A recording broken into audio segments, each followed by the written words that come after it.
Hello, good morning. आज आपण करणार आहोत व्हेज ऑमलेट, ज्याला आमची आई साऊथ इंडियन थालीपीठ किंवा मसाला डोसा पण म्हणते. तर हे तांदूळ भिजवून घेतले आणि त्याचं पीठ करून घेतलंय आणि त्याच्यामध्ये सांबार मसाला, कांदा, टोमॅटो, कोथिंबीर आणि कढीपत्ता घातलाय, मीठ आणि साखर घातली चवीनुसार. तर आपण आता स्टार्ट करूया. तेल तापत ठेवलंय तव्यावर. तर आता तेल तापलंय व्यवस्थित, आपण त्याच्यावर आता हे पीठ घालूया.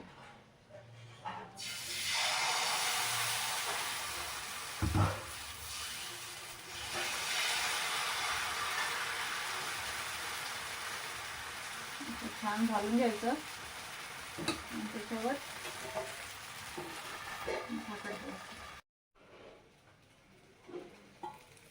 हे बघा, असं सुंदर आपलं ऑमलेट तयार आहे. आता हे काढून घ्यायचं. डोसा असा छान झालाय आपला ऑमलेट. असं परतून घ्यायचं. आपलं गरमागरम व्हेज ऑमलेट तयार. नक्की ट्राय करा.